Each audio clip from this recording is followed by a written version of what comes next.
ধৰণৰ কিমান গুণৰ তেওঁৰ অধিকাৰী আছিল।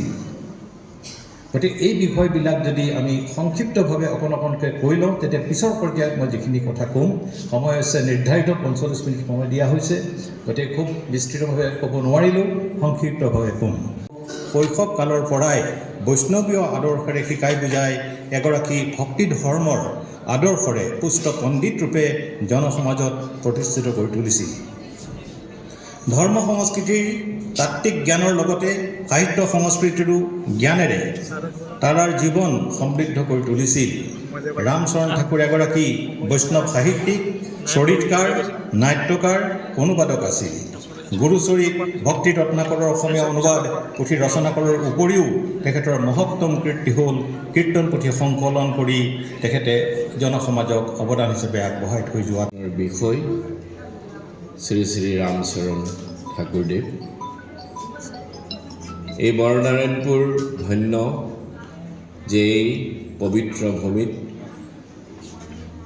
বহু সন্ত মনীষী জন্মগ্ৰহণ কৰিছিল আৰু তেখেতসকলে সমগ্ৰ অসম তথা অসমীয়া জাতিক তেখেতসকলৰ সৃষ্টিৰাজিৰে উদ্বুদ্ধ কৰিছিল।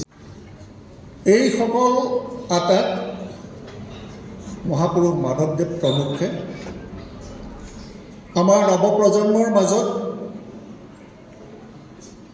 চিনাকি দিয়াৰ উদ্দেশ্যে তেখেতসকলৰ অৱদানক শ্ৰদ্ধা জনোৱাৰ উদ্দেশ্যে শ্ৰীমন্ত শংকৰদেৱ কলাক্ষেত্ৰ আৰু মাধৱদেৱ কলাক্ষেত্ৰৰ উদ্যোগত এই অনুষ্ঠান আয়োজন কৰা হৈছে।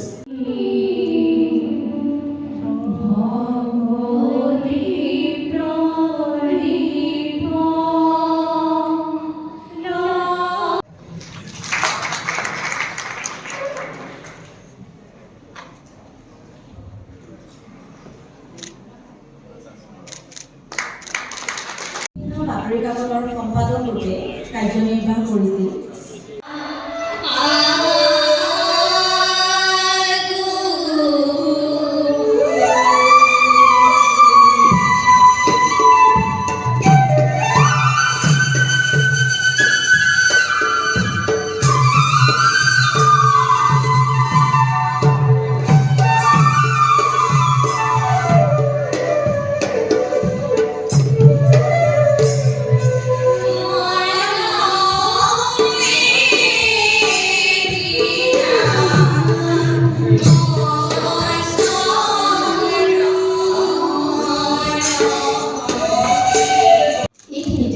আমি ক'ব লাগিব যে মাননীয় পশ্চিম মহোদয়ৰ তত্ত্বাৱধানত অতি কম